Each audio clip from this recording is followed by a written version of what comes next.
Your yard goes quiet. Not gradually, not slowly, all at once. 1 second, there are 6 birds at your feeder. The next, nothing.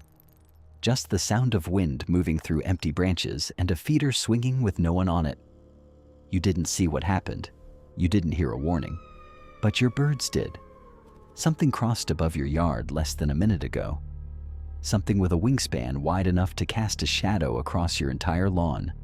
And right now, every bird that has ever chosen your yard, every bird that knows your feeders, your shrubs, your morning routine, has vanished. And what they are doing in the next 10 minutes is one of the most precise survival systems in the natural world. But the reality is far more specific, far stranger than simply, they hid. Your birds are not panicking right now. They are executing a coordinated behavioral sequence, each species running a different protocol in a different layer of your yard, in a precise order that has been refined over 48 million years of evolution. And it ends exactly 9 minutes from now with something that has nothing to do with survival. Stay until the end. Because the behavior that happens at minute 9 is the one nobody talks about. And once you understand it, you will never look at your yard the same way again. Welcome to the bird mind. The hawk didn't call. It didn't dive. It crossed. 1 pass, maybe 3 seconds of visible silhouette above the tree line. And that was enough. Birds have a visual field that covers nearly 340 degrees. They can detect motion at distances and speeds that human perception cannot process. The hawk does not need to be directly overhead. It does not need to be close. The moment its silhouette breaks the skyline, even in the peripheral edge of one bird's visual field, the signal fires, and it travels fast. A chickadee at your feeder detects the shape. It drops, silently, without a wing beat loud enough to attract secondary attention, into the nearest dense cover. No call, no sound, just gone. But before it dropped, in the fraction of a second it was falling, it was already broadcasting, not with sound, with movement. The sudden disappearance of one bird is a signal. In a yard with multiple birds, it creates a cascade. 1 drops, then 3, then all of them. Each disappearance is read by every remaining bird as confirmation. Threat overhead. Flee now. This is called behavioral contagion, and it is so precise, so reliable, that researchers have used it to map hawk flight paths. Not by tracking the hawk, but by watching the silence move across a landscape like a wave. Your yard just became part of that wave. The silence you noticed? That was the wave arriving. Here is what most people miss entirely. Your yard is not one hiding place. It is a stratified system, and every species retreating into it right now has a specific layer it belongs to, and they do not mix. The small birds, your chickadees, your nuthatches, your wrens, go low and dense. They find the tightest tangle of branches in your deepest shrub, and they press into it. They are not moving. They are not watching. They are entering what researchers call tonic immobility, a physiological freeze state where metabolism drops, movement stops, and even breathing slows. The ground feeders, sparrows, juncos, mourning doves, do the opposite. They flatten. They press their bodies against the earth and spread slightly, wings low, feathers compressed. Against soil and dead leaf litter, their camouflage at rest is so complete that field researchers walking post-hawk surveys have stepped within centimeters of birds they could not see. The larger birds, jays, starlings, blackbirds, move to the interior of dense canopy. Not the edge, the interior, where branch density makes a diving hawk's approach geometrically impossible without fully folding its wings, which eliminates its speed advantage entirely.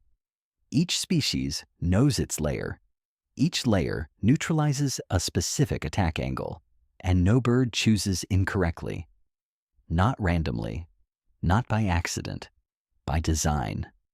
by millions of years of specific, deliberate, behavioral encoding. This is not a coincidence that they all fit together so perfectly. It is architecture. And your yard is the building. At approximately 2 minutes, something shifts. The birds have not returned, but 1 or 2 specific individuals have moved, slightly higher, slightly more exposed than the others, not out into the open, but repositioned at the edge of cover where sight lines open. They are watching. Blue jays are the alarm infrastructure of the North American backyard. They do not simply react to threats, they track them. After the initial retreat, a jay will move to a semi-exposed perch where it can observe the sky without being visible from above, and it will follow the hawk's movement across the horizon. If the hawk circles, the jay stays silent, no information yet. If the hawk lands nearby, the jay gives a short, directional call. Specific, unmistakable. If the hawk has genuinely moved on, the jay gives a completely different call. Lower register, longer duration. Once. And every other bird in your yard is listening for exactly that call. Researchers at the Cornell Lab of Ornithology documented this in controlled observation studies. Small birds in dense cover showed measurably reduced heart rates, not when they checked the sky themselves, but when a jay signaled all clear. They are not verifying with their own eyes. They are trusting the jay. Your yard has a sentinel. It has had one for as long as birds have used it. You probably never noticed it, but it was there, every single time. At approximately 5 minutes, if the hawk is truly gone, your first bird returns. Watch which one. It is almost never the small birds. It is almost never the ground feeders. The first bird to land in visible space, on or near your feeder, is a larger bird. A jay, a nuthatch, a starling, and it does something that is not about food. It lands. It looks around deliberately. Then it calls once. Short, clear. This is a test call. The bird is not hungry. It is not there to eat. It is there to verify, to confirm, to check whether anything responds to an exposed bird in open space. If nothing happens in the next 30 to 60 seconds, no shadow, no movement in the wrong direction, no change in the tree line, it calls again. Longer this time.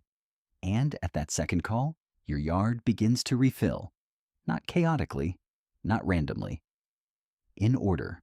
Largest birds first, medium birds second, small birds last, and even they return to the densest cover first, moving incrementally toward the open over the next several minutes as each minute of safety confirms the last.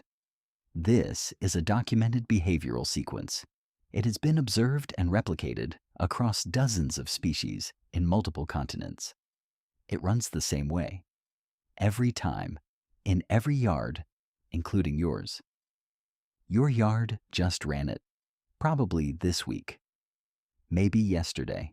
At approximately 8 to 9 minutes after the hawk is gone, something happens in your yard that has nothing to do with escaping a predator. Your birds start singing, not alarm calls, not contact calls. Song. Full territorial song, often from multiple birds simultaneously. Overlapping, building, filling the space the silence just abandoned. For years, ornithologists cataloged this as post-predator singing and moved on. It was noted, it was documented, but it resisted functional explanation. You've just survived an ambush predator. Why announce your location? Why make noise at all? Then the research caught up. Post-predator singing serves multiple simultaneous functions, and they are all specific. It broadcasts the all clear to every bird within earshot, including birds passing overhead or approaching from a distance. It signals directly toward the hawk still within earshot that the element of surprise has been neutralized. Hawks are ambush predators. A bird that sings after a hawk pass is transmitting one specific message. I saw you. I survived. You are no longer invisible here.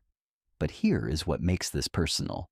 Researchers studying post-predator singing found that its intensity, its duration, its volume, the number of birds participating, correlates directly with the bird's assessment of the specific location it is in.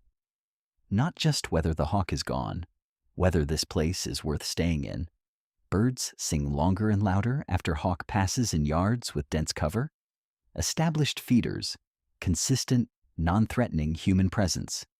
Your yard, specifically, with your feeders and your planted shrubs, and the fact that you step onto that porch at roughly the same time every morning, registers in your bird's behavioral assessment as safer than the average environment.